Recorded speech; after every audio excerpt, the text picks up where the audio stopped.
Hello दोस्तों, welcome to toppers village. दोस्तों, आज हम एक थ्योरी पार्ट करेंगे। बहुत इंपॉर्टेंट थ्योरी पार्ट है। बहुत सारे बच्चों को ना इसमें डर लगता है, इसमें मतलब डाउट बहुत रहता है। तो आज मैं आपको कुछ ऐसा समझाऊंगा, फिर आप कभी भी इसमें कोई कन्फ्यूज़न नहीं होगा। सही बता रहा हूँ, एक बार आप पूरा वीडियो देखो। यहाँ पे क्या है, क्लास 12 मैथ्स का जो चैप्टर है रिलेशंस एंड फंक्शंस। तो इसके अंदर टॉपिक आते हैं composite function and invertible functions, मतलब संयुक्त फलन एवं प्रतिलोम्य फलन। तो कोई सा भी बोर्ड का स्टूडेंट हो, Hindi medium, English medium, CBSE या स्टेट बोर्ड्स, आप सभी इसका फ़ायदा उठा सकते हो। तो इसमें स्टार्ट करते हैं। सबसे पहले समझने के लिए हमें एक चीज़ जान लेनी ज़रूरी है कि आइडेंटिटी फंक्शन क्या होता है, मतलब तत्समक फलन क्या होता है, जिसको हम आई से रिप्रेजेंट करते हैं। तो वैसे तो बहुत नॉर्मल चीज़ होती है, लेकिन इसका काम आएगा प्रतिलोम्य फलन और इन सब के अंदर। तो एक चीज़ मैं बता दूं, जैसे नॉर्मल सा फंक्शन होता है ना, एफ ऑफ एक्स बराबर एक्स, या फिर हम बोलते हैं वाई बराबर एक्स।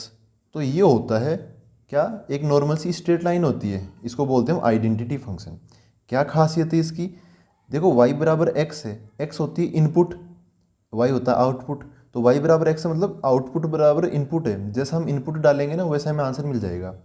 लेकिन अब यहाँ पे हम थोड़ी सी टेक्निकलिटी के अंदर बढ़ेंगे, तो हम पाएंगे कि यार देखो, जैसे ये जो फंक्शन है आइडेंटिटी फंक्शन, इसका एक्सप्रेशन हमेशा सेम रहता है, लेकिन इसका डिफाइन करने का तरीका यहाँ पर क्या है, F R to R given by F of X बराबर एक्स। तो ये आइडेंटिटी फंक्शन ही है, इसका नाम आई ही होगा, लेकिन यहाँ पर अब थोड़ा सा चेंज हो जाएगा। अगर हम आर से आर डिफाइन करते हैं तो इसको हम आई आर बोल देते, क्या बोल देते हैं, आई आर। अगर हम एन से एन, नेचुरल नंबर से नेचुरल नंबर में डिफाइन करेंगे तो इसको हम आई एन बोल देंगे। ठीक है। ऐसे ही ए टू ए, सेट ए से सेट ए में डिफाइन करेंगे तो उसको हम आई ए बोल देंगे। सेट एक्स से सेट एक्स में डिफाइन करेंगे तो आई एक्स बोल देंगे। आ रही बात समझ में? तो ये मतलब होता है। अच्छा, इसका ग्राफ की बात करें तो y बराबर एक्स, ये जो लाइन होगी इसका ग्राफ कैसा बनेगा, ऐसा ग्राफ बनेगा, एक स्ट्रेट लाइन बनेगी y बराबर एक्स। ठीक है। यही आइडेंटिटी फंक्शन मतलब एफ ऑफ एक्स बराबर एक्स का ग्राफ होता है। ये यहाँ पर 45-45 डिग्री होते हैं, एकदम बीच में से निकलता है, फर्स्ट क्वाड्रेंट और थर्ड क्वाड्रेंट में से। ये ग्राफ हो गया। तो आइडेंटिटी फंक्शन हो गया। अब हम आते हैं अपने आज के मेन टॉपिक पर, वो है कॉम्पोजिट फंक्शन, जिसको हिंदी में हम संयुक्त फलन भी बोलते हैं। देखो, इसको सबसे पहले हम एक प्रैक्टिकल एग्जाम्पल से समझते हैं और बहुत मज़ा आएगा। देखो, और ये एग्जाम्पल जब मैं इन्वर्टिबल फंक्शन बताऊंगा तब वापस आएगा, और ये आपके बहुत सारे जो कन्फ्यूजन है ना वो क्लियर कर देगा। ये एग्जाम्पल क्या है, इधर स्टूडेंट नेम है, फिर उसकी जो मतलब आप अपना एग्जाम्पल ले लो, जैसे आप स्टूडेंट हो तो आपकी जो बोर्ड की कॉपी है ना वो चेक होने जा रही है। तो आप स्टार्टिंग से बात करते हैं। आप सबसे पहले क्या करते हो, क्लास 12 में जैसे आए हो तो आपका जो नाम वाम वगैरह होता है, आपके फादर्स नेम, मदर्स नेम, ठीक है, और फिर उसके बाद में आपकी जो भी डिटेल होती है, एड्रेस वगैरह, टेंथ में कितने थे, वो सब भर के बोर्ड को देते हो। बोर्ड आपको एक रोल नंबर अलोकेट कर देता है। ठीक है। तो अब देखो, ऐसे मानो कि आपका जो नाम है ना, या फिर जो भी डिटेल्स है वो क्या है, एक्स है। आपकी जो डिटेल एक्स है वो बोर्ड क्या करेगा, एक सॉफ्टवेयर है, समझो कि कोई सॉफ्टवेयर है, या तो फंक्शन है लेकिन समझो कोई सॉफ्टवेयर है, एफ, उसका नाम क्या है, एफ। तो ये जो आपका नाम वगैरह है, नाम ही समझ लो, इस नाम को वो लोग क्या करेंगे कि ऐप सॉफ्टवेयर में डालेंगे, और ये ऐप सॉफ्टवेयर क्या करेगा, आपके नाम या फिर आपकी डिटेल्स को रोल नंबर में बदल देगा, या फिर आपके नाम को एक यूनिक रोल नंबर अलोकेट कर देगा कि भाई ये डिटेल वाले स्टूडेंट का ये रोल नंबर है। तो एक्स हम एफ में डालेंगे तो आपका रोल नंबर क्या हो जाएगा, एफ ऑफ एक्स। ठीक है। अब आपका नाम वगैरह ना अंदर छुप गया, और ये एफ जो बाहर की तरफ है ये आपका रोल नंबर दिखा रहा है। फिर अब आप एग्ज़ाम आपने दिया, अब आपकी वो आपने जैसे कॉपी में कुछ लिखा और वो आपने सबमिट कर दी, मतलब फाइनल बोर्ड एग्ज़ाम में। अब आपकी बोर्ड की जो कॉपी है ना वो चेक होने जा रही है। तो ये यहाँ पर समझो कि यहाँ पे आपकी मतलब इधर आपकी कॉपी चेक होगी, इधर से आप इधर जा रहे हो तो कॉपी चेक होने जा रही है। अब होगा क्या कि कॉपी चेक करने वालों, जैसे ये एक बारकोड का सिस्टम कर दिया गवर्नमेंट ने, कि उससे क्या होता है कि कोई भी मतलब जैसे होता है ना कि भाई मेरा ये रोल नंबर है, आप ध्यान रखना, ये कॉपी आए तो उसमें बढ़िया मार्क्स दे देना। इस चीज़ को बंद करने के लिए एक बारकोड का सिस्टम लगा दिया। आपका रोल नंबर तो उस कॉपी पे से हटा दिया जाएगा, और सॉफ्टवेयर में क्या करेंगे, उस रोल नंबर को एक सॉफ्टवेयर में डालेंगे जी में, और वो सॉफ्टवेयर क्या करेगा, इस पर्टिकुलर इस रोल नंबर को एक अलग ही बार कोड अलोकेट कर देगा। अब किसी को नहीं पता, ना तो स्टूडेंट को पता, और ना ही कॉपी चेक करने वालों को पता कि ये बार कोड किस स्टूडेंट का है, बस पता तो किसको है, इस सॉफ्टवेयर को, जी को। तो ये जो रोल नंबर है जब हम इस जी में डालेंगे, इस सॉफ्टवेयर में डालेंगे तो हमें बार कोड मिल जाएगा। वो किस नाम से मिलेगा, जी के अंदर डालेंगे क्या, ये roll number F of X. आई बात समझ में। तो अब आपकी इन्फॉर्मेशन थी ना, वो नाम, आपका जो नाम था एक्स, वो कई सॉफ्टवेयर्स के अंदर छुप गया। यहाँ पर आप सॉफ्टवेयर की जगह फंक्शन बोल देते हैं। एक्स को डालेंगे हम एफ के अंदर तो हमें एफ ऑफ एक्स मिल जाएगा। इस एफ ऑफ एक्स को अब डालेंगे जी के अंदर तो हमें जी ऑफ एफ ऑफ एक्स मिल जाएगा। ठीक है, यहाँ पर ये जो पहला सेट है इसको मैं ए बोल देता हूँ, दूसरा जो सेट है इसको मैं बी बोल देता हूँ, जो तीसरा सेट उसको मैं सी बोल देता हूँ, ऐसे। अब देखो इसका नाम क्या है एफ, इसका नाम क्या है जी। अब यहाँ पे क्या है, जी के अंदर एफ के अंदर एक्स। अब देखो नॉर्मली क्या होता है कि एक्स तो आता ही आता है ना यार, जैसे हम कोई फंक्शन बोलते हैं तो एफ ऑफ एक्स या फिर जी ऑफ एक्स या फिर एच ऑफ एक्स, कुछ भी, पी ऑफ एक्स, तो ब्रैकेट में एक्स तो आता ही है, तो ये तो बाय डिफ़ॉल्ट आएगा ही आएगा। यहाँ पर ये क्या सीक्वेंस है, जी एफ है ना, जी एफ, तो इसको हम यहाँ पे शॉर्टकट में क्या बोलते हैं, जी ओ एफ बोलते हैं। समझ गए मेरी बात, जी O F.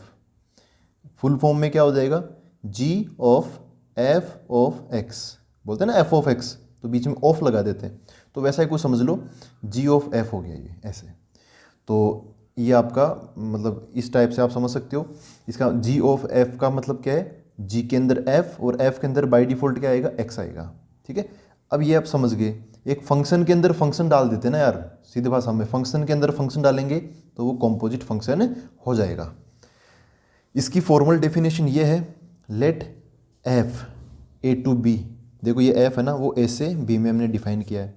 Ji defined from B to C, जो जी है वो सेट बी से सेट सी में हम डिफाइन कर रहे हैं, बी टू फंक्शंस।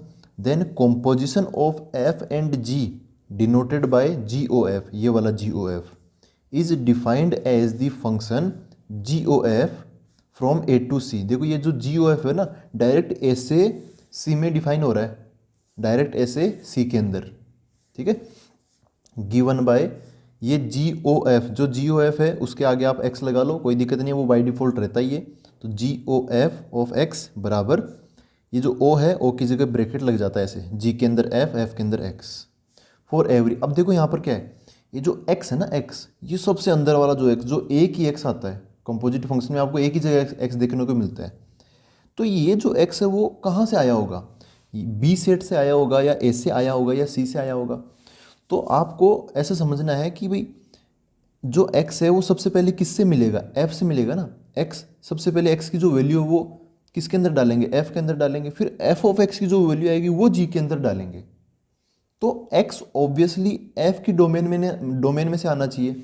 जैसे ये f है तो ये f की डोमेन है, ये f की को डोमेन है। ये g है, g की इनपुट यहाँ से आएगी तो ये g की डोमेन है और ये g का को डोमेन है। समझ गए मेरी बात। तो जो x है वो f की डोमेन में से आएगा, f A to B define है तो x यहाँ से उठ के आएगा। ठीक है, अब हम आगे बढ़ते हैं दोस्तों, एक सिंपल से एग्जांपल से इसको समझते हैं। देखो जो f फंक्शन है वो हमने एक सेट है 2 3 4 5 का, वहाँ से 3 4 5 9 के सेट में डिफाइन कर रहे हैं। तो इनको मैं चलो नाम अलोकेट कर देता हूँ। ये जो सेट इसको मैं a बोल देता हूँ, ये जो सेट इसको मैं b बोल देता हूँ। ठीक है, अब जो नेक्स्ट फंक्शन g है वो 3 4 5 9, मतलब ये वाला, ये b से किस में डिफाइन किया, ये तो अलग ही आ गया, नया आ गया, इसको मैं c बोल देता हूँ। b डिफाइंड एज f 2,3, मतलब इसका जो 2 है वो इसके 3 से कनेक्ट है। 3,4 का मतलब इसका जो 3 है वो इसके 4 से कनेक्ट है। 4,5 5,5 इसका 4 और 5 दोनों के दोनों इस 5 से कनेक्टेड है। ठीक है, ऐसे ऐसे हैं, जी भी दे रखा है इस टाइप से, यहाँ से यहाँ के कुछ एलिमेंट्स को ऐसे कनेक्ट कर रखा है।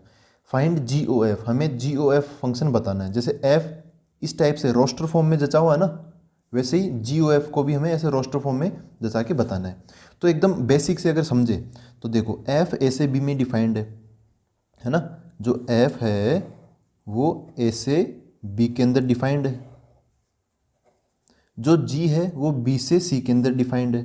तो मैं बी को दोबारा नहीं लिखूंगा, बी तो है ही लिखा हुआ, उधर यहाँ सी लगा दूंगा। तो ऐसे तो कौन डिफाइंड है, एफ, इधर से इधर कौन डिफाइंड है, जी। अच्छा, इनके अंदर के एलिमेंट्स लिख देता हूँ मैं।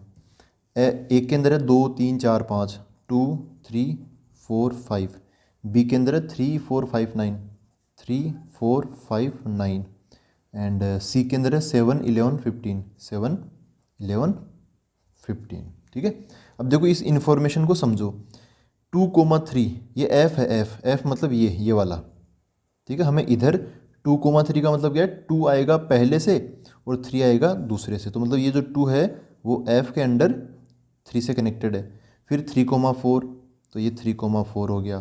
फिर 4,5, 4,5, फिर है 5,5, तो ये हो जाएगा 5,5, ये वापस। अच्छा 9 यहाँ पे कनेक्टेड नहीं है। फिर जी 3,7, 4,7 ऐसे हो गया। फिर 5,11 एंड 9,11 ऐसे हो गया। ठीक है, तो ऐसा सिस्टम है। अच्छा हमें यहाँ पे अब क्या बताना है, जी ओ एफ बताना है। तो जी ओ एफ देखो क्या होगा, आप डायरेक्ट ही बता सकते हो, कोई लफड़ा ही नहीं है। अच्छा जी ओ एफ कैसे डिफाइन होगा, जी के अंदर एफ डालेंगे हम। ठीक है, तो जो एफ है, एफ कहाँ से कहाँ डिफाइंड है, ए से बी के अंदर। जी है वो कहाँ से कहाँ डिफाइंड है, बी से सी के अंदर। तो जी ओ एफ पूरा कहाँ से कहाँ डिफाइंड हो जाएगा। देखो लिखने में आपको ऐसे उल्टा दिखेगा, लेकिन यहाँ पे काम सीधा होगा।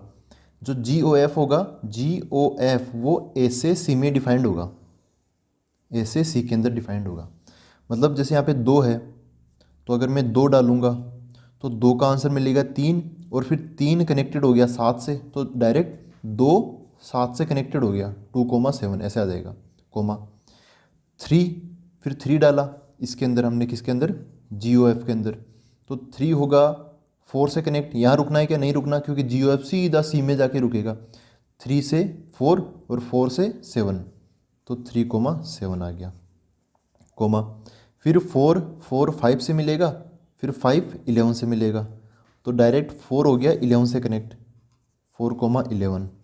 कोमा फिर 5 5 होगा 5 से कनेक्ट, 5 फिर 11 से कनेक्ट, तो कितना हो गया, 5,11 हो गया। ये बात हुई। अब ये है जी ओ एफ, जी ओ एफ में हमें मिल गया ऐसे। एक तरीका तो ये है। दूसरा तरीका देखो क्या है, दूसरा तरीका हमें ऐसे कहता है कि आप ऐसे भी कर सकते हो। ये तो एक तरीका हो गया, दूसरा तरीका मैं बताता हूँ। यहाँ पर एफ के अंदर क्या है, 2,3, इसका मतलब क्या है, तो जैसे 2,3 बिलोंग्स टू एफ है ना, 2,3 बिलोंग्स टू एफ है। इसका मतलब ये है कि एफ के अंदर हम 2 डालेंगे तो एफ ऑफ 2 हमें कितना मिलेगा, 3 मिलेगा। ठीक है, एफ ऑफ 2 हमें कितना मिलेगा, 3 मिलेगा। अब जैसे जी के अंदर क्या है, 3,7 है, 3,7 बिलोंग्स टू जी। इसका मतलब क्या है कि जी के अंदर अगर हम 3 डालेंगे, जी ऑफ 3, तो हमें 7 मिलेगा। अब देखो दोस्तों, हमें चाहिए जी ऑफ एफ। अच्छा एफ के अंदर सबसे पहले हम 2 डाल सकते हैं, तो इसको सोल्व करते हैं चलो। तो ये इसकी बात कर रहा हूँ मैं। देखो जी ओ एफ के अंदर 2 डाल रहे हैं ना, पहला एलिमेंट 2 है ना, तो वो इनपुट का काम करता है पहला एलिमेंट। तो जी ओ एफ इसकी वैल्यू क्या आनी चाहिए, 7 आनी चाहिए। देखो इस तरीके से भी आप कर सकते हो। तो जी ओ, तो इसको मैं जी ऑफ एफ ऑफ 2 ऐसे लिख लेता हूँ। एफ ऑफ 2 की वैल्यू कितनी है, एफ ऑफ 2 की वैल्यू है 3, तो यहाँ पे जी ऑफ कितना आ जाएगा, 3 आ जाएगा। देखो ये रहा एफ ऑफ 2 बराबर 3। ठीक है, ये 3 अब किस में चला गया, जी के अंदर, एफ का आउटपुट चला गया जी की इनपुट में, तो जी ऑफ 3 आ गया। अब जी ऑफ 3 कितना है, 7 है, तो यहाँ पे 7 आ गया। तो हमने जी ओ एफ में 2 डाला था, आंसर क्या मिल गया, 7 मिल गया। तो वही तो हमने यहाँ पे लिखा है 2,7। एफ के अंदर 2 जाएगा तो 3 मिलेगा, 3 फिर जी के अंदर जाएगा तो 7 मिलेगा, वही यहाँ पे हुआ है।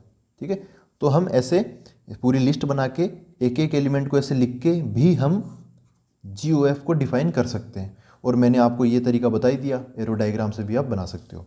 अगले क्वेश्चन पर आते हैं। तो अगला क्वेश्चन ये है, find G O F and F O G. ठीक है, हमें दोनों ही बताने हैं। इसमें एफ को जी में डाल रखा है और इसमें जी को एफ में डाल रखा है।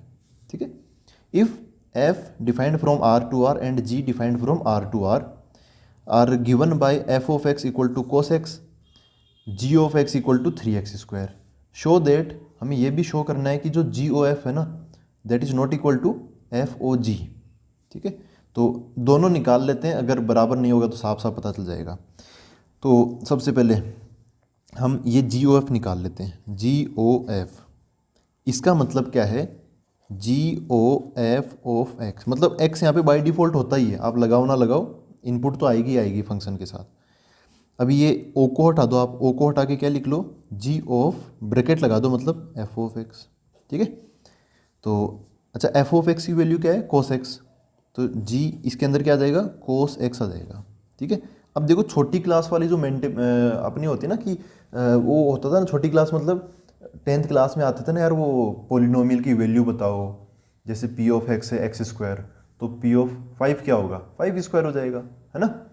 यहाँ पर देखो जी क्या एक फंक्शन है, फंक्शन वो एक्स के साथ क्या करता है, जी ऑफ एक्स की बात कर रहा हूँ मैं, वो 3 × x² कर देता है। अगर मैं यहाँ पे जी ऑफ 100 की बात करूँ तो 3 × 100² कर देगा, करेगा नहीं करेगा। तो ऐसे ही आप सोचो, अगर यहाँ पे जी ऑफ समझो कि y आ गया तो क्या हो गया, 3 of y² हो जाएगा।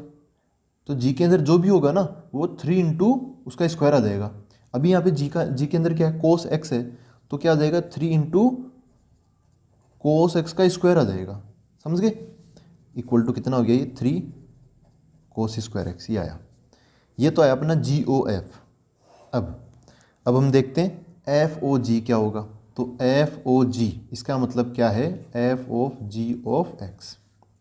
इस बार जी को हम एफ में डाल रहे हैं, तो एफ इस ओ की जगह तो आप हटा के ब्रैकेट लगा दो, जी ऑफ एफ ऑफ एक्स, ऐसे ब्रैकेट में जी। अब एफ ऑफ जी एक्स की वैल्यू क्या है, सबसे पहले अंदर से सोल्व करो। जी एक्स की वैल्यू क्या है, जी एक्स सीधा सीधा 3x² है, और तो कुछ है नहीं ना, तो सीधा सीधा 3x² हम यहाँ पे लिख देंगे। अब ये जी एक्स है ना एफ के अंदर जाएगा, मतलब जो 3x² है ना इसको अब हम एफ के अंदर डालेंगे। तो एफ की इनपुट का क्या हाल होता है आप देख रहे हो, एफ ऑफ एक्स का कोस एक्स बन जाता है, एफ अंदर इनपुट, तो वो कोस के अंदर इनपुट चला जाएगा। जैसे मैं बोलूँ कि एफ ऑफ 90 डिग्री क्या होगा, तो कोस 90 डिग्री हो जाएगा। ऐसे ही एफ ऑफ 3x² क्या होगा, तो कोस 3x² हो जाएगा। ठीक है, अब आप यार खुद ही देख लो ना, ये जी ओ एफ तो क्या है 3 cos²x, जबकि एफ ओ जी ये क्या है 3 cos 3x², कोस के अंदर है 3x²। ठीक है, अगर ऐसे आपको समझ में नहीं आ रहा, जैसे वैसे समझ ही गए होंगे कि आप ये दोनों बराबर नहीं है। वैसे आप वैल्यूज़ भी देख सकते हो, जैसे इसके अंदर अगर आप डालोगे एक्स की वैल्यू डालोगे जीरो, जीरो डाल के देखिए क्या, हाँ जीरो डाल के देखते हैं, एक्स की वैल्यू क्या डालते हैं जीरो, तो क्या मिलेगा। अब देखो कोस जीरो कितना होता है, कोस 0 डिग्री 1 होता है, तो इसका आंसर क्या मिल जाएगा, 3 मिल जाएगा, मतलब 3 × 1 का स्क्वायर 3 मिल गया। ऐसे इसके अंदर भी एक्स की वैल्यू क्या डालो, जीरो डालो, तो क्या होगा कोस 3 × 0, तो कोस जीरो हो गया, कोस जीरो कितना हो गया 1 हो गया, समझ रहे हो। इसका आंसर तो 3 आ रहा है, इसका आंसर 1 आ रहा है, मतलब अलग अलग है, ये बिल्कुल अलग अलग है। तो यहाँ से क्लियरली बोल सकते हो कि G O F is not equal to F O G. इससे एक प्रॉपर्टी भी अपनी निकलेगी कि ये कॉम्पिटिटिव नहीं होता, ऐसे ऑर्डर चेंज करने से कोई मतलब सेम आंसर नहीं आता, अलग अलग आंसर आता है, याद रखना। एफ को जी में डालोगे तो अलग आंसर मिलेगा, जी को एफ में डालोगे तो अलग आंसर मिलेगा, ऑब्वियसली मिलेगा। ठीक है, तो अब हम आगे बढ़ते हैं। तो दोस्तों नेक्स्ट चीज़ है प्रॉपर्टीज़ ऑफ कंपोजिट फंक्शन। तो जैसा कि अभी हमने एक एग्जांपल के जरिए देखा कि G O F is not equal to F O G, तो ये कॉम्यूटेटिव प्रॉपर्टी फॉलो नहीं करता कि ऑर्डर चेंज करने से मतलब यहाँ पे सेम रहे, ऐसा नहीं होता, अलग अलग होते हैं अगर हम ऑर्डर चेंज कर देते हैं। तो हिंदी में इसको बोलेंगे कि ये जो कॉम्पोजिट फंक्शंस है ये क्रम विनिमयता का पालन नहीं करते, लेकिन साहचर्यता का करते हैं, मतलब एसोसिएटिविटी का करते हैं। जैसे कई बार क्या होता है कि एक फंक्शन को दूसरे में डाला, फिर इसका जो आंसर आया वो फिर हमने तीसरे में डाला, तो ऐसा भी होता है। ठीक है, हम कितने भी फंक्शंस को कितनी भी बार खुद में या फिर किसी दूसरे फंक्शन में डाल सकते हैं, ऐसे कोई लिमिटेशन नहीं है। एक फंक्शन को दूसरे में डालना सीख लिया ना कॉम्पोजिट फंक्शन में, फिर हम कितनी भी बार ये ऐसा लूप बना सकते हैं। तो इसमें आप पहले एफ को जी में डालो, फिर बाद में जो आंसर आएगा वो फिर एच में डालो, ऐसा कर लो। या फिर पहले पहले ही आप एफ को मतलब अलग रख के जी को एच में डाल के तैयार रख लो, फिर जो भी आंसर आएगा यहाँ पे वो उसके अंदर फिर आप एफ डाल देना, तो ऐसा भी चल जाता है। तो एसोसिएट मतलब कॉम्पिटिटिव नहीं होते लेकिन एसोसिएटिव होते हैं। फिर क्या है, if F and G are 1 1, अगर एफ और जी दोनों के दोनों 1 1 है, ठीक है, दोनों के दोनों क्या है 1 1, तब जी ओ एफ क्या होगा, या फिर इसका उल्टा एफ ओ जी क्या होगा, होंगे आपस में अलग अलग लेकिन इनकी प्रॉपर्टी क्या होगी, 1 1 होंगे या नहीं होंगे। तो ऑब्वियस ही बात है कि ये क्या होंगे, 1 1 होंगे। अगर एफ और जी दोनों 1 1 है तो उनका कॉम्पोजिट फंक्शन भी 1 1। एफ एंड जी दोनों ऑन टू है तो उनका कॉम्पोजिट फंक्शन ये भी क्या होगा, ऑन टू होगा। हम एरो डायग्राम बना बना के देख सकते हैं, कोई प्रॉब्लम हमें नहीं होगी। फिर आगे आते हैं, ये थोड़ा इंटरेस्टिंग है और जो बच्चे आईआईटी जेईई की तैयारी करते हैं उनके लिए ये काफ़ी काम आता रहता है ये प्रॉपर्टी। तो आप जस्ट याद रखो, हम अगली जो एक्सरसाइज होती है उनके अंदर भी ये कवर करेंगे, उनमें भी एक कुछ ऐसे क्वेश्चन आते हैं। तो क्या है, इफ़ जी ओ एफ, अब उल्टा है, ठीक है। इस ये जो दूसरी प्रॉपर्टी थी ना, इसका उल्टा किया अब हमने इसका। इसमें क्या है कि if G O F is 1 1, G O F क्या है, 1 1 है, तब एफ या जी या फिर दोनों इनमें से कौन 1 1 होगा। देन ये मैंने यहाँ पे खालिस्तान छोड़ा है, इज़ 1 1। तो यहाँ पर क्या आता है, इंटरेस्टिंगली यहाँ पर दोनों 1 1 होने जरूरी नहीं है, बस एफ यहाँ पे 1 1 होता है पक्का। मतलब जो पक्की चीज़ है ना वही मैं यहाँ पे लिख रहा हूँ। If G O F is 1 1 then F is 1 1, ठीक है। एफ क्या होगा, 1 1 होगा। तो फिर जी का क्या होगा, जी 1 1 हो भी सकता है और जी 1 1 नहीं भी हो सकता, तो उसका पक्का नहीं है, तो वो यहाँ पे हम लिखते नहीं है। जो कंफर्म बात होती है वो यहाँ पे लिखते हैं। इसको हम इजीली अलग अलग एग्जाम्पल लेके प्रूव कर सकते हैं, कोई बहुत बड़ी बात नहीं है।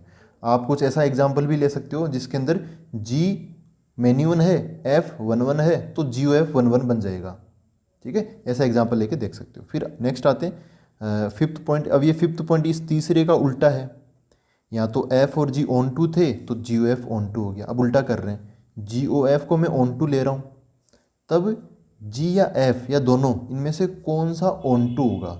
तो यहाँ पे चेंज हो जाएगा थोड़ा सा, इसमें इधर वाला अंदर वाला 1 1 था, यहाँ पे बाहर वाला ऑन टू होगा, ठीक है। मतलब कौन सा, ये G, then G is onto. यहाँ पे एफ ऑन टू था, यहाँ पे जी ऑन टू हो जाएगा। ये टू नहीं है, ये जी है। थोड़ा मैं ऐसे लिखता हूँ यार, समझ जाना। अब आप समझ गए होंगे मैं जी कैसे लिखता हूँ। तो जी ओ एफ अगर ऑन टू है तो बाहर वाला, जो सबसे बाहर वाला ना, सबसे बाहर वाला, वो क्या हो जाएगा, ऑन टू हो जाएगा, ठीक है। तो ये प्रॉपर्टीज़ थी, इनके प्रूफ में हम नहीं जाएंगे, आपकी जो भी बोर्ड की बुक्स है उनके अंदर, एनसीईआरटीज़ के अंदर ये मिल जाएगा। अब हम आते हैं अगले टॉपिक, और काफ़ी इंपॉर्टेंट टॉपिक है, इन्वर्टिबल फंक्शंस, जिनको हम हिंदी में प्रतिलोम्य फलन बोलते हैं। शॉर्टकट में एफ इनवर्स बोलते हैं या फिर एफ इनवर्स एक्स बोलते हैं। इस इनवर्स से कंफ्यूज मत होना, इसकी पावर को आप -1 मत समझ लेना कि एफ इनवर्स बराबर मतलब 1/f होगा, ऐसा नहीं है। ये पावर नहीं है, ये लिखने का तरीका है। तो देखो यहाँ पे क्या है, इन्वर्टिबल इन्वर्टिबल है ना। तो जैसे हमने मैट्रिसेस में देखा था, आव्यूह के अंदर कुछ मैट्रिसेस इन्वर्टिबल मैट्रिसेस होती है ना, तो उनकी कुछ क्वालिफिकेशन होती है। वैसे ही ऐसे कौन से फंक्शन हैं जो कि इन्वर्टिबल फंक्शन होते हैं। क्या सभी इन्वर्टिबल होते हैं, नहीं, कुछ फंक्शन ही इन्वर्टिबल होते हैं। तो ऐसा क्या क्राइटेरिया है, उनकी क्या एलिजिबिलिटी होती है, मतलब क्या उनकी योग्यता होती है। तो योग्यता यही है, जो भी फंक्शन बाइजेक्टिव होते हैं वही इन्वर्टिबल होते हैं। बाइजेक्टिव का मतलब क्या है, ऐसे फंक्शन जो कि क्या हो, 1 1 हो, साथ ही साथ ऑन टू भी हो, 1 1 एंड ऑन टू। तो अब आपके जैसे फिर से यहाँ पे इन्वर्टिबल फंक्शंस के अंदर बाइजेक्टिव के क्वेश्चन आएंगे, मतलब आपको फंक्शंस को ऐसे प्रूव करना है, शो करना है कि show that this function is invertible. तब आपको बताना पड़ेगा कि वो फंक्शन 1 1 भी है एंड ऑन टू भी है। अब आपका मैं फटाफट रिवीजन करवा देता हूँ 1 1 हमें कैसे चेक करना है। तो 1 1 चेक करने का सबसे आसान प्रोसेस ये है, अगर एरो डायग्राम आ गया तब तो हम देख ही लेंगे। 1 1 में पहला सेट का 1 दूसरे सेट के 1 से कनेक्टेड होगा, ठीक है। 1 1 का उल्टा क्या होता है, मेनी 1, उसमें पहले सेट के मेनी एलिमेंट्स दूसरे सेट के 1 से कनेक्टेड होते हैं, लेकिन यहाँ पे तो क्या है, 1 1। और अगर एरो डायग्राम नहीं बनाना तो आपके पास प्रोसेस ये है, आप ऐसे मान लेना, लेट एफ ऑफ x1 बराबर एफ ऑफ x2। तो आप ये प्रूव करना फिर, देन x1 बराबर x2, एफ ऑफ x1 बराबर एफ ऑफ x2 मान लेना। और अगर आप ये प्रूव कर देते हो x1 बराबर x2 ओनली, मतलब यही आना चाहिए, ऐसे नहीं कि उसको सोल्व करते करते x1 बराबर x2 के साथ में x1 बराबर -x2 भी आ गया, कुछ एक्स्ट्रा नहीं आना चाहिए। अगर आप ये प्रूव कर देते हो तो समझ आओ कि वो 1 1 हो जाता है। ऑन टू के लिए क्या करते हैं, ऑन टू के लिए हम प्रूव करते हैं रेंज बराबर कोडोमेन। क्या प्रूव करते हैं, रेंज बराबर कोडोमेन, ठीक है। रेंज तो देखो एक्चुअल आउटपुट होती है, तो यही यहाँ पे मतलब एक्चुअली जो आउटपुट होता है ना वही यहाँ पर रेंज होती है। लेकिन जो कोड डोमेन होता है वो क्वेश्चन में लिखा होता है, ये क्वेश्चन में पहले से पता होता है। जैसे मैं बोलूँ ना f(a) to b, जैसे हम बोलते हैं ना कोई फंक्शन है f(a) to b, तो ये जो b है ना, b दूसरा वाला जो कंप्लीट सेट होता है, यही क्वेश्चन में दे रखा होता है, यही अपने लिए क्या होता है, कोड डोमेन होता है। तो कोड डोमेन का लफड़ा नहीं है यहाँ पर, रेंज का लफड़ा है। तो एक्चुअली जो आउटपुट होता है ये रेंज निकालने के कुछ तरीके होते हैं, तो जैसे जैसे क्वेश्चन आएंगे हम इसको डिस्कस करते चलेंगे। तो 1 1 की ये कंडीशन है, ऑन टू की ये कंडीशन है, दोनों लगाएंगे 1 1 ऑन टू होने के बाद में बाइजेक्टिव हो जाएगा, वही फंक्शन क्या होता है, इन्वर्टिबल होता है। देखो नाम से लग रहा है इन्वर्टिबल या फिर प्रतिलोम मतलब इन्वर्स। तो एक छोटी सी चीज़ मैं बताऊं, जैसे ऐसे है कि ये a है, ये b है, अपना फंक्शन जो है वो f है। इधर क्या है, इधर 1 है, इधर समझ लो कि a आ गया, फिर ये 2 है, ये b है। समझो कि ऐसे है, जो 1 है वो a से कनेक्टेड है, जो 2 है वो b से कनेक्टेड है। तो आप बोलोगे f के अंदर 1 डालोगे तो आंसर मिलेगा a, f के अंदर 2 डालोगे तो आंसर मिलेगा b, मतलब f(1) बराबर a और f(2) बराबर b। अब f ये है, a से b में जाता है, तो f इन्वर्स क्या है, उल्टा आएगा, ऐसे उल्टा चलेगा, ये f इन्वर्स है। बस इतनी सी बात है यार, कोई बहुत बड़ी बात भी नहीं है। f इन्वर्स में अब इधर उल्टा आएगा, f a से b में डिफाइन करते हैं, तो f इन्वर्स b से वापस a में डिफाइन करेंगे, ठीक है। f के अंदर इनपुट डाली थी 1, तो आंसर मिला था a। अब f इन्वर्स में उल्टा हो गया, f इन्वर्स में इनपुट डालेंगे a, तो आंसर मिलेगा 1, समझ गए। f इन्वर्स में इनपुट डालेंगे b, तो आंसर मिलेगा 2। तो f का उल्टा हो जाता है सब कुछ, मतलब एक गाड़ी सीधी सीधी गई है ना, उसको उल्टा बैक गियर में डाल के वापस लाना है, तो वही f इन्वर्स है। इसकी डेफिनेशन देख लेते हैं, फॉर्मल डेफिनेशन क्या है। इसमें ऐसे लिखा है, इस नज़रिए से आप समझ सकते हो ना इसको यहाँ पे x y है तो आप इसको x समझ लो एक की जगह, b की जगह y समझ लो। A function f such that x मतलब defined from x to y is defined to be invertible, मतलब बाइजेक्टिव वगैरह होने के बाद में, if there exists a function g from y to x, उल्टा देखो f था x से y, g क्या हो गया, y से x हो गया वापस, such that GOF equal to IX। ये IX क्या चीज़ है, याद है स्टार्टिंग में हमने क्या पढ़ा था, आइडेंटिटी फंक्शन है ना, IR IN IA, तो वैसे क्या आ गया, IX आ गया। तो GOF equal to IX and FOG equal to IY। कुल मिला के IX हो या IY हो तो ये X ही होता है, मतलब आइडेंटिटी फंक्शन का मतलब क्या होता है, f(x) बराबर x। तो मेन चीज़ तो ये है ना यार, x है ना। तो यहाँ पर GOF बराबर x, FOG बराबर x, ठीक है। थोड़ा और आगे हम समझते हैं, देखो ये IX और IY अलग अलग क्यों आया है ये देखते हैं। यहाँ पर क्या बोला है, the function g is called the inverse of f, तो g बराबर f इनवर्स हो गया। फिर देखो GOF बराबर i है ना, तो अब या फिर FOG बराबर i है, तो ये जो g है ना, g की जगह मैं f इनवर्स डाल देता हूँ, तो FOF इनवर्स बराबर i आ गया, या फिर ऑर्डर चेंज करके भी लिख सकते हैं f इनवर्स OF, ये भी i आ जाएगा। इसको थोड़ा और अच्छे से समझे, मतलब और थोड़ा प्रैक्टिकल तरीके से समझे, जैसी अपनी पहले से ऐसे नज़रें जमा है ना वैसे समझते हैं। तो FOF इनवर्स के अंदर मैं x डालूंगा, तो x सबसे पहले f इनवर्स में जाएगा, और ये f इनवर्स पूरा का पूरा f में जाएगा, तो सोल्व होके क्या होगा, f इनवर्स से f कट जाएगा, ये जो इनपुट डाला ना, जो इनपुट हमने डाला है वही हमें मिल जाएगा x, ठीक है। तो जैसे इनपुट डालते हैं वैसा आउटपुट मिलता है। ऐसा कौन सा फंक्शन होता है, आइडेंटिटी फंक्शन ही तो होता है ना। ऐसा इधर हो गया, f को हम f इनवर्स में डालेंगे तो f इनवर्स से f कट जाएगा, ये x ही मिल जाएगा हमें। आई बात समझ में। अब ये समझ लेते हैं कि यार ये IX और ये IY कहाँ से आया, ठीक है, इसको समझ लेते हैं। देखो रफ में अलग से देखते हैं। अभी हमने क्या बोला, f को कैसे डिफाइन किया, x से y, तो इधर मैं क्या ले लेता हूँ, इधर x ले लेता हूँ और इधर y ले लेता हूँ, कैपिटल Y। इधर से इधर हमने डिफाइन किया f, फिर वापस उल्टा क्या डिफाइन करना है हमें, f इनवर्स, ठीक है, f इनवर्स। तो सबसे पहले ये देख लेते हैं कि जी ओ एफ बराबर आई एक्स कैसे आया। जी ओ एफ बराबर आई एक्स ये कैसे आएगा।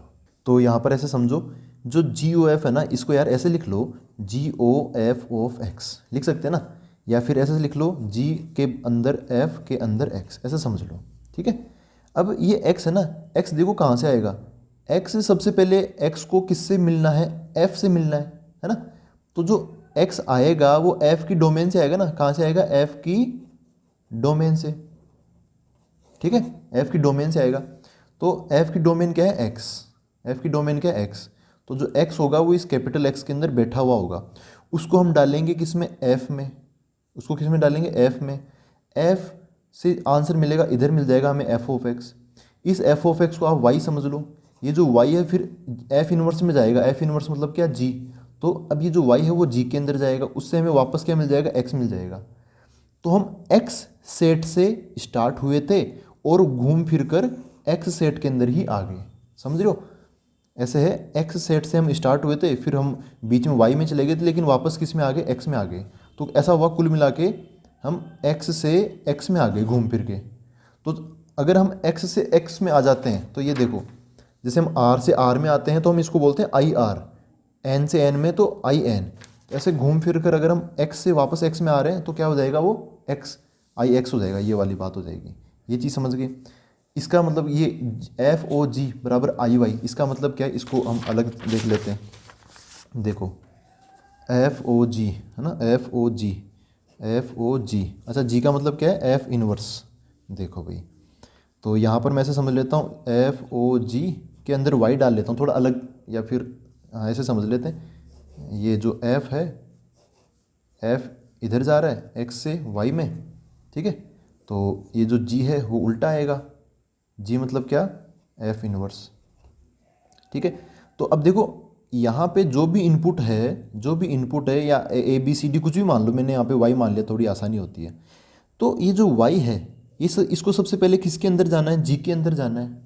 तो ये जो वाई होगा ये कहाँ से आएगा, जी की डोमेन से आएगा। कहाँ से आएगा, जी की डोमेन से। जी जो फंक्शन है, मतलब एफ इनवर्स जो है वो इधर से इधर की तरफ जा रहा है, तो जी की इनपुट कहाँ से आएगी, यहाँ से आएगी ना, यहाँ से क्या आएगी, जी की इनपुट आएगी। तो जी की डोमेन कौन है, कैपिटल वाई। इतना क्लियर है। तो ये जो वाई है ये कहाँ से आया, कैपिटल वाई से आया, फिर ये गया जी के अंदर। तो इसका जो आंसर है जी वाई, ये जी वाई यहाँ चला गया, किसके अंदर, एक्स के अंदर। अब ये जो जी वाई है ये वापस एफ के अंदर जाएगा, तो ये जो जी वाई है ये वापस एक्स के अंदर एफ के अंदर जाएगा।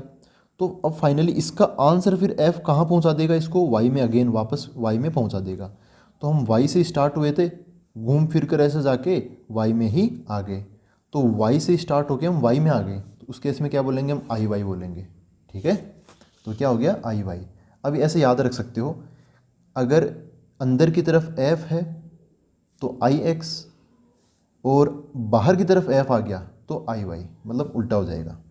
बाकी क्वेश्चंस को डील करते वक्त आप हमेशा दिमाग में ये चीज़ रखना, इसको कभी मत भूलना, F O F inverse X बराबर एक्स इक्वल टू, ये एफ इनवर्स है, F inverse O F of X equal to, ये भी एक्स है, ठीक है। मतलब ये कट जाएगा, और नॉर्मल भी यार याद कर भी सकते हो, ऐसी कोई बहुत बड़ी बात भी नहीं है। दोस्तों अब आगे आते हैं, तो यहाँ पर है प्रोसेस टू फाइंड इनवर्स, मतलब F inverse x of a function F of x. कोई फंक्शन है एफ ऑफ एक्स, उसका इनवर्स मतलब एफ इनवर्स एक्स हम कैसे निकालते हैं। तो ये जो प्रोसेस है ना, ये मैं उन क्वेश्चंस के लिए बता रहा हूँ जिनमें एक्सप्रेशन लिखा होता है, मतलब ऐसा कुछ लिखा होता है, एफ ऑफ एक्स बराबर कुछ ना कुछ लिखा होगा, एक्सप्रेशन यहाँ पे मैं लिख रहा हूँ। जैसे एफ ऑफ एक्स बराबर sine X, F of X बराबर X square, F of X बराबर 3x+1, ठीक है। तो इस टाइप के जो क्वेश्चन होते हैं ना, उनके लिए हम कैसे इन्वर्स पता करते हैं, उसकी प्रोसेस है ये, स्टेप बाय स्टेप। तो सबसे पहले आप ऑब्वियसली यार उसकी एलिजिबिलिटी ज़रूर चेक कर लेना कि वो इन्वर्स होने लायक मतलब है या नहीं है, ठीक है, योग्य है या नहीं। तो सबसे पहले check bijectivity of F of X, तो इसकी बाइजेक्टिविटी चेक कर लेना। बाइजेक्टिविटी मतलब क्या, 1/1 वो है या नहीं। अगर दोनों है तब इन्वर्स की तरफ बढ़ेंगे, अगर एक भी नहीं है इनमें से तो फिर क्वेश्चन वहीं खत्म हो जाएगा, आसान हो जाएगा, क्वेश्चन वहीं बीच में रुक जाएगा।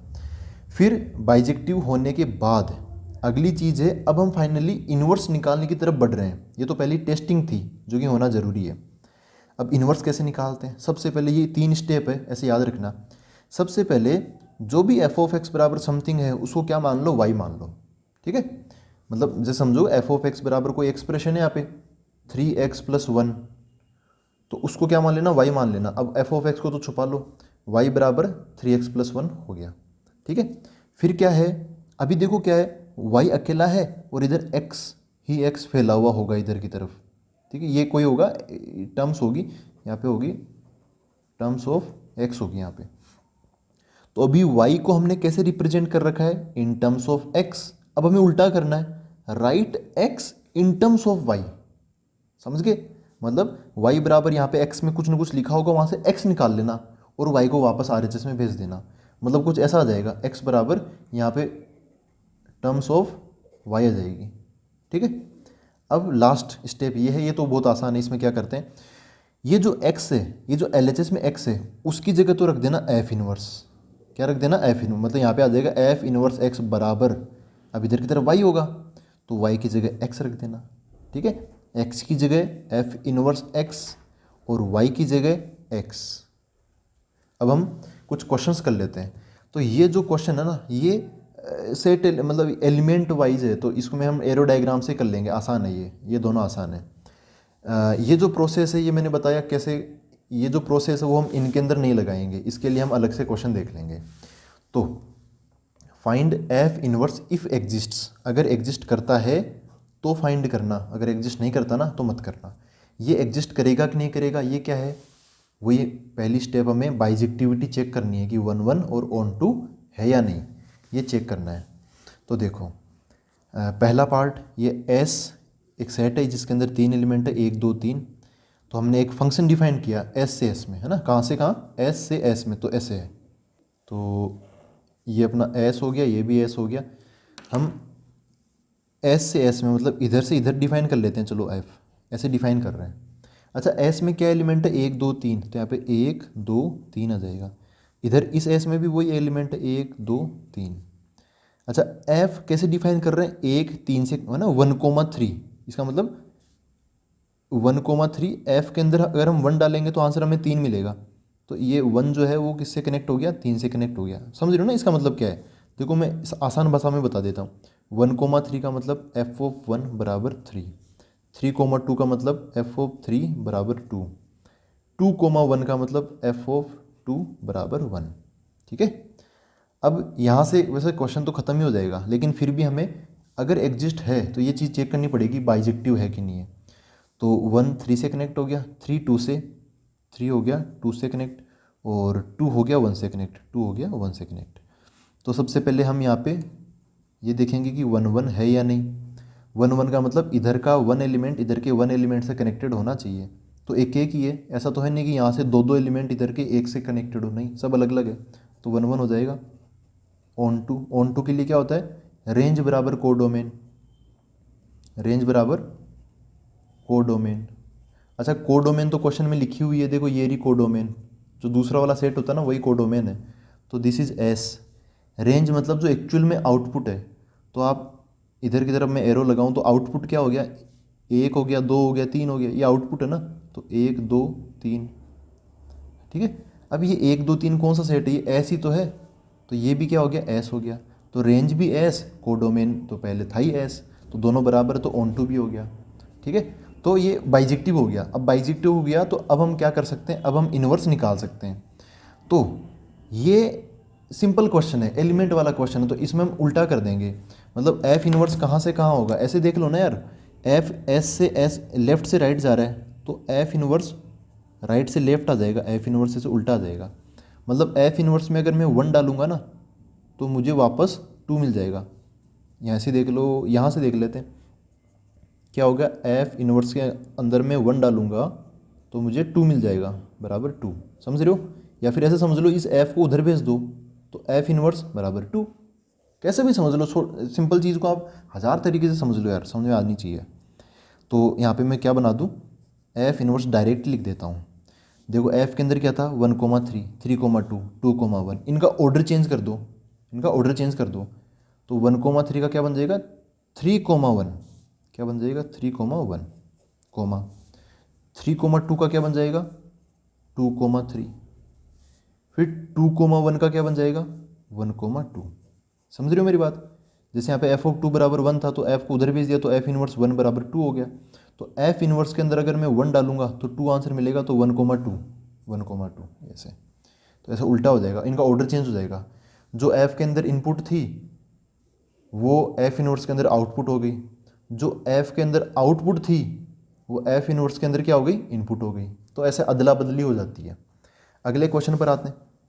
इसमें बोला एस बराबर 1 2 3, एफ एस से एस में डिफाइंड है, तो ये एस लो, ये भी एस लो, इधर से इधर हम क्या बना रहे हैं एफ बना लेते हैं, इधर 1 2 3 1 2 3। अच्छा, तो ये कौन किससे कनेक्टेड है, 1 है 2 से कनेक्टेड, 1 है 2 से कनेक्टेड, 2 1 से कनेक्टेड है, 2 1 से कनेक्टेड है, 3 1 से कनेक्टेड है, तो 3 भी 1 से कनेक्टेड है।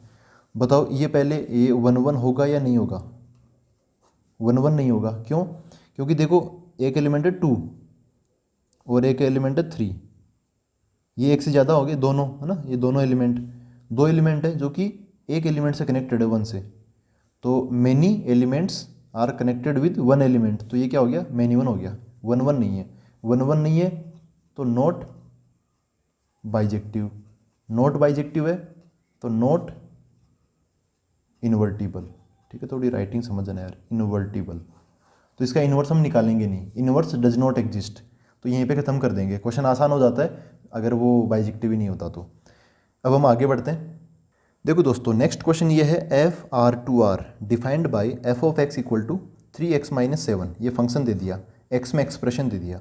Find F inverse if exists, अगर एग्जिस्ट करता है तो। अगर ऐसा आ गया तो उस केस में हमें सबसे पहले बाइजेक्टिविटी चेक करनी है। ठीक है, बाइजेक्टिविटी मतलब क्या, सबसे पहले आप 1 1 चेक करो और बाद में क्या चेक करना ऑन टू। 1 1 कैसे चेक करेंगे, हम मान लेते हैं कि एफ ऑफ x1 बराबर एफ ऑफ x2 है। जैसे कि मैंने यहाँ पर पहले बताया था कि 1 1 चेक करने का आपको ऐसा मान लेना है कि एफ ऑफ x1 बराबर एफ ऑफ x2, उसके बाद में प्रूव करना है x1 बराबर x2 ओनली, कि यही आना चाहिए। देखो एफ ऑफ x कितना है 3x माइनस 7, तो एफ ऑफ x1 क्या हो जाएगा 3x1 माइनस 7 बराबर F of x2 3x2 minus 7। 7 से 7 कट जाएगा, फिर 3 से 3 कट जाएगा, तो क्या मिला x1 बराबर x2 मिला। कुछ और मिला क्या इसके अलावा, जैसे मैंने बोल रहा हूँ ना यहाँ पे कि x1 बराबर x2 ओनली यही आना चाहिए, तो यही आ रहा है क्या, आजू बाजू में देख लो कुछ और तो नहीं आ रहा, नहीं आ रहा, तो ओनली हमें यही मिल रहा है। तो इसका मतलब ये क्या हो जाएगा 1 1 हो जाएगा, क्या हो जाएगा 1 1 हो जाएगा। अच्छा ऑन टू पर आते हैं, तो ऑन टू के लिए क्या कंडीशन है कि रेंज बराबर कोडोमेन होना चाहिए।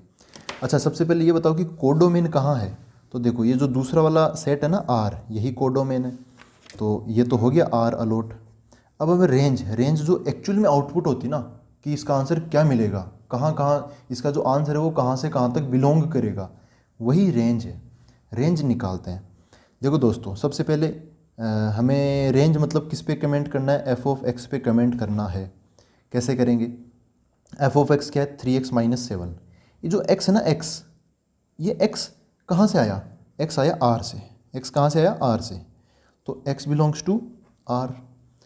अगर 3x माइनस 7 का ये जो x है ये r में बिलोंग करेगा, तो पूरा का पूरा एक्सप्रेशन जो होगा क्या 3x माइनस 7 ये भी किस में बिलोंग करेगा, r में बिलोंग करेगा। मतलब x की वैल्यू कुछ भी डाल लो, 0 1 2 3 4 5 से कुछ भी डाल लो, उस हिसाब से इसका आंसर 3x माइनस 7 का आंसर भी 0 1 2 3 4 5 पॉइंट में आंसर इरेशनल सब सारे रियल नंबर हमें मिलेंगे। तो 3x minus 7 belongs to r। 3x minus 7 क्या है एफ ऑफ एक्स, तो मैं इसकी जगह एफ ऑफ एक्स रख देता हूँ, F of X belongs to r। F of X मतलब एक्चुअल में आउटपुट यही तो है, x की value input, F of X की वैल्यू आउटपुट, तो जो एक्चुअल में आउटपुट है वो क्या है बिलोंग्स टू आर है। इसको जो रेंज है ना रेंज वो क्या होगी आर होगी, रेंज क्या होगी आर। देखो रेंज आर है, कोडोमेन भी आर है, ये भी आर ये भी आर, तो आर बराबर आर हो गया। तो दोनों अगर सेम है तो ऑन टू, तो ये फंक्शन ऑन टू हो जाएगा। अगर सेम नहीं है, रेंज छोटी आ गई, कोडोमेन आर है, तो फिर इन टू हो जाएगा, उस केस में बाइजेक्टिव होगा नहीं। तो बाइजेक्टिव हो गया, 1 1 भी है ऑन टू बी है, बाइजेक्टिव है, तो अब हम इसका इन्वर्स निकाल सकते हैं। अब इन्वर्स निकालते हैं। देखो इन्वर्स कैसे निकालेंगे, प्रोसेस अपने पास में है, ये रही, बाइजेक्टिविटी चेक कर ली। लेट वाई बराबर एफ ऑफ एक्स, और ये वही टर्म्स ऑफ एक्स है ना, तो वाई एफ ऑफ एक्स को वाई मान लो आप, तो यहाँ पर क्या है, एफ ऑफ एक्स है 3x माइनस 7, इसको मैंने वाई मान लिया, लेट कर लिया लेट। अब एफ ऑफ एक्स को भूल जाओ, वाई बराबर क्या आ गया, 3x माइनस 7 आ गया, ठीक है। तो अब अगली स्टेप क्या है, write X in terms of Y, मतलब एक्स बराबर वाई को उधर भेज दो, टर्म्स ऑफ वाई एक जगह इकट्ठी कर लो, एक्स अकेला होना चाहिए, अभी वाई अकेला है, हम चाहते हैं कि एक्स निकालें, तो वही छोटी क्लासेस में जैसे हम करते थे ना, एक्स एक्स बताओ एक्स की वैल्यू क्या है, तो वो करेंगे।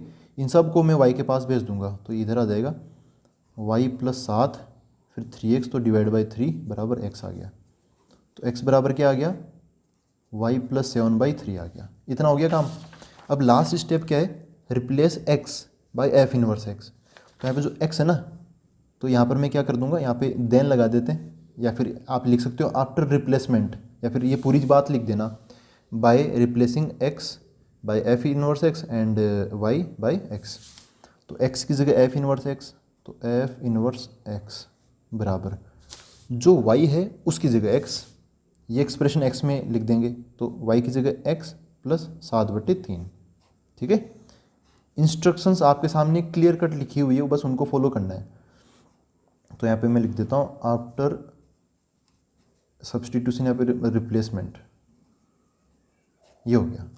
तो ये जो फंक्शन है F of x 3x minus 7, इसका जो इन्वर्स फंक्शन होगा वो क्या होगा, x प्लस 7/3। तो आई होप ये जो प्रोसेस आपको समझ में आई है। अब हम आगे आते हैं, तो आगे हमें मिलती है प्रॉपर्टीज़ ऑफ इन्वर्टिबल फंक्शंस। तो पहली चीज़ ये है कि F O F inverse X बराबर क्या होगा, एक्स होगा, that is equal to F inverse O F. ये तो हमने पहले ही देखा था, एफ इनवर्स को एफ में डालो तो कट जाएगा एक्स, जो इनपुट है वही हमें आंसर के रूप में मिल जाएगा, और यहाँ पर भी वही है एफ, ये कट जाएगा, जो एक्स है वही यहाँ पे मिल जाएगा। फिर अगेन ये भी नॉर्मल है, एक फंक्शन है एफ, उसका इन्वर्स निकाला, फिर उसका इन्वर्स वापस निकाला, ठीक है, एफ इन्वर्स का इन्वर्स निकाला, तो वापस हमें एफ मिल जाएगा। अगली चीज़ ये है कि जी ओ एफ का होल इन्वर्स बराबर, देखो ये ऑर्डर चेंज हो जाता है, याद रखना ये प्रॉपर्टी, नहीं तो कंफ्यूज मत होना इसमें, मतलब भूल मत जाना, ऑर्डर चेंज करना पड़ता है। एफ ओ जी, तो यहाँ पे एफ ओ जी, सॉरी ये तो जी ओ एफ हमें बोलने में गलती कर दी, जी ओ एफ का होल इन्वर्स बराबर, ये जो बाद में एफ लिखा था उसका एफ इन्वर्स पहले आएगा, जो जी स्टार्टिंग में लिखा था उसका जी इन्वर्स बाद में आएगा। इसको मतलब दूसरे तरीके से ऐसा समझ सकते हो कि G O F inverse x बराबर एफ इन्वर्स ओ जी इन्वर्स एक्स, मतलब इनपुट तो यार रहती है साथ में, कोई फंक्शन लिखा है तो ऑब्वियसली उसके साथ इनपुट तो आएगी आएगी। इसका प्रूफ क्या है, ये है, बड़ा इंटरेस्टिंग तरीके से समझना है इसको। जैसे पहले कॉम्पोजिटिव फंक्शन में मैंने बताया था कि आपकी जो कॉपी है उस पर जो नाम होता है वो हटा के रोल नंबर आ जाता है, रोल नंबर की जगह फिर कॉपी चेक करने वाला जो होता है उसके सामने बारकोड होता है, रोल नंबर भी नहीं होता। तो अब कॉपी चेक हो गई है ना, कॉपी चेक हो गई, कॉपी चेक हो गई, अब आपकी कॉपी पर क्या हो जाएगी, आपके मार्क्स आ जाएंगे कि आपके मार्क्स आए 9/10 या फिर 90/100, मतलब 90% मार्क्स आ गए। अब वो 90% मार्क्स वापस, ऐसा तो है नहीं कि जो वेबसाइट पे रिजल्ट रिलीज़ होगा तो उस पर ऐसा आ जाएगा कि यार ये बारकोड वाले स्टूडेंट को इतना मिला है। अब स्टूडेंट को क्या पता कि बारकोड, उसका बारकोड कौन सा है, स्टूडेंट को तो अपना नाम चाहिए ना कि भाई ये फलाना फलाना नाम है और उसके 90% मार्क्स आए, फिर दूसरा स्टूडेंट उसके इतने मार्क्स, तो नाम से ये जो मार्क्स है ना, मार्क्स ये वापस नाम पे अटैच हो जानी चाहिए। तो उसके लिए क्या करना पड़ेगा, देखो अपने पास में पुराने सॉफ्टवेयर थे एफ, जो कि स्टूडेंट के नाम को रोल नंबर में बदलता था, एक सॉफ्टवेयर था जी जो कि रोल नंबर को बारकोड में बदलता था। अगर मैं ये बारकोड या फिर जो ये मार्क्स है वापस इस एफ या जी में डालूंगा तो फिर गड़बड़ हो जाएगा ना, ये एफ और जी अब किसी काम के, ठीक है। तो अब हमें एक नया फंक्शन बनाना पड़ेगा, जी रोल नंबर को बारकोड में बदलता था, ठीक है।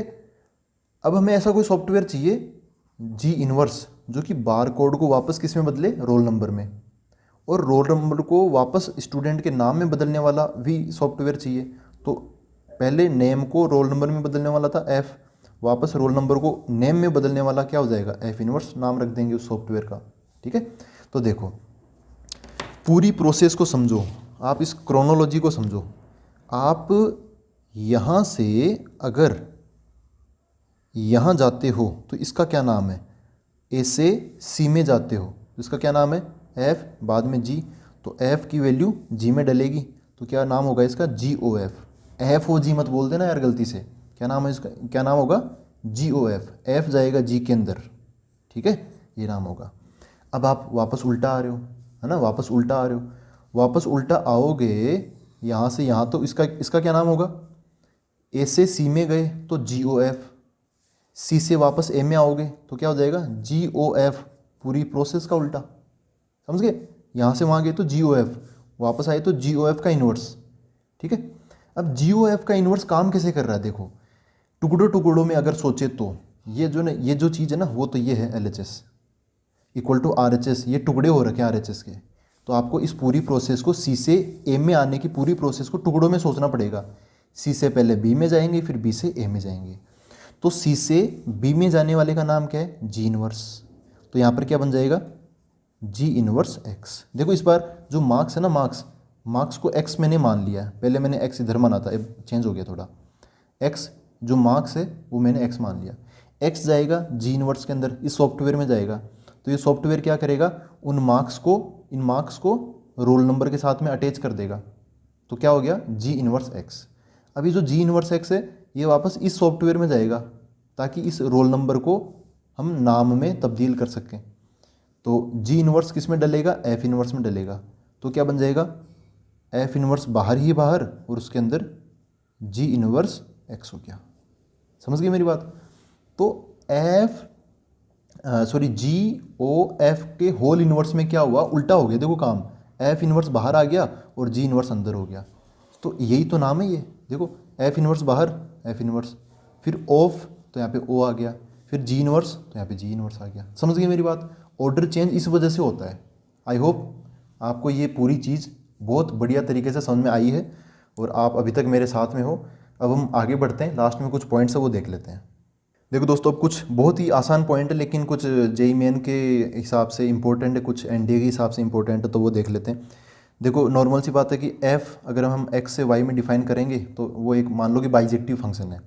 और तो क्या होगा, एफ इनवर्स जो होगा ना, एफ है एक्स से वाई में डिफाइंड, तो एफ इनवर्स हो जाएगा उल्टा, वाई से एक्स में डिफाइंड, तो ये भी क्या होगा, एक बाइजेक्टिव फंक्शन होगा।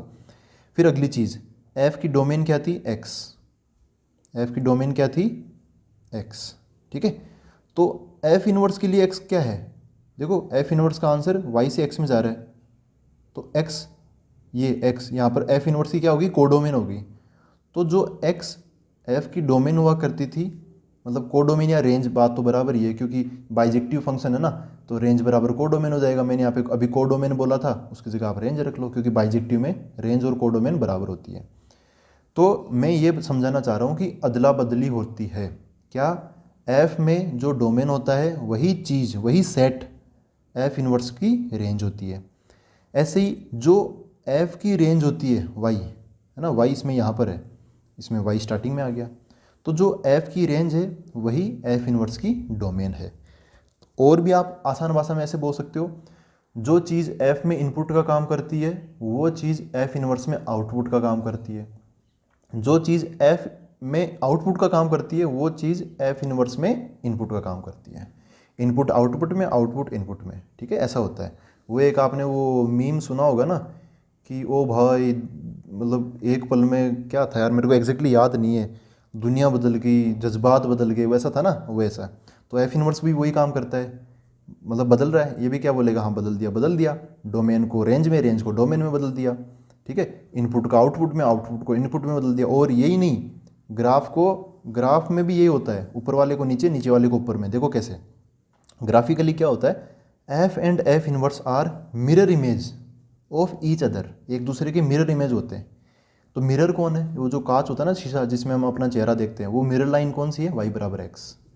देखो ये एक्स एक्सिस, ये वाई एक्सिस, ये बीच में ये मिरर है, ये अपना वो शीशा है जिसमें हम अपना चेहरा देखेंगे। चेहरा क्या, फंक्शन देखेंगे एक दूसरे का चेहरा, ठीक है। तो ये जो ऊपर वाला ग्राफ है ना, ये समझ लो कि ये है एफ ऑफ एक्स का, किसका ग्राफ, ये एफ ऑफ एक्स का। तो जो नीचे वाला मिरर इमेज, इसकी मिरर इमेज इधर हो जाएगी, जैसे ये पॉइंट है इसकी इमेज यहाँ पर, फिर ये पॉइंट है इसकी इमेज यहाँ पर, यहाँ वाला जो पॉइंट होगा वाई एक्सिस पे, उसकी इमेज एक्स एक्सिस पे, फिर ये सेकंड क्वाड्रेंट में है तो ये फोर्थ क्वाड्रेंट में, ठीक है। तो ये ग्राफ किसका हो जाएगा, एफ इनवर्स एक्स का हो जाएगा। और ऐसे मिरर इमेज का एक सीधा सीधा हिसाब किताब बताऊँ मैं आपको, ये आगे काम आएगा कौन से अपने जो है ना इनवर्स ट्रिगोनोमेट्रिक फंक्शन, उसमें काम आएगा। ये मिरर इमेज है, सॉरी ये मिरर है अपना y बराबर x। तो सीधा सीधा हिसाब किताब ये है कि ये जो फर्स्ट क्वाड्रेंट है इसके दो टुकड़े हो गए, तो जो ग्राफ इधर की तरफ होगा उसकी मिरर इमेज इधर की तरफ चली जाएगी, मतलब फर्स्ट क्वाड्रेंट से फर्स्ट क्वाड्रेंट में ही चली जाएगी, ठीक है, फर्स्ट क्वाड्रेंट से फर्स्ट क्वाड्रेंट के अंदर। अब जो ग्राफ इसमें है कौन से में, सेकंड क्वाड्रेंट के अंदर, सेकंड क्वाड्रेंट के अंदर वो चला जाएगा, उसका डायग्राम चला जाएगा कहाँ, मिरर इमेज के बाद में ऑब्वियसली सेकंड क्वाड्रेंट पूरा ही किस में चला जाएगा, चौथे क्वाड्रेंट में चला जाएगा, ठीक है, फोर्थ क्वाड्रेंट के अंदर। और फिर वापस नीचे आते हैं तो ये जो थर्ड क्वाड्रेंट है ना इसके दो टुकड़े हो गए, ये ऊपर वाला टुकड़ा और ये नीचे वाला टुकड़ा। तो बात ये कि थर्ड क्वाड्रेंट में इस लाइन के ऊपर जो पोर्शन होगा वो अगेन थर्ड क्वाड्रेंट में ही आ जाएगा, लेकिन नीचे हो जाएगा, नीचे वाला ऊपर, ऊपर वाला नीचे, ठीक है। और ये तो आप समझ ही गए, सेकंड वाला पूरा का पूरा ही किधर चला जाएगा, फोर्थ क्वाड्रेंट के अंदर। तो ये मिरर है अपना, ये बीच में ना ये मिरर है।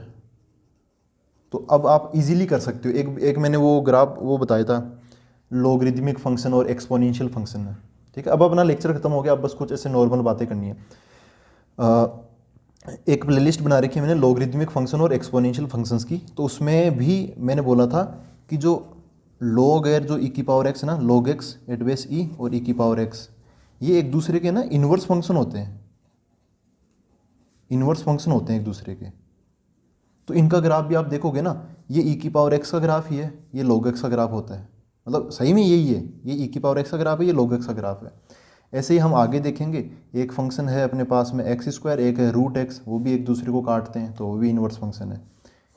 तो ऐसे ही आगे इन्वर्स ट्रिगोनोमेट्री पढ़ेंगे तो एक फंक्शन होता है साइन एक्स, एक आएगा साइन इन्वर्स एक्स, वो एक दूसरे के इन्वर्स फंक्शन है।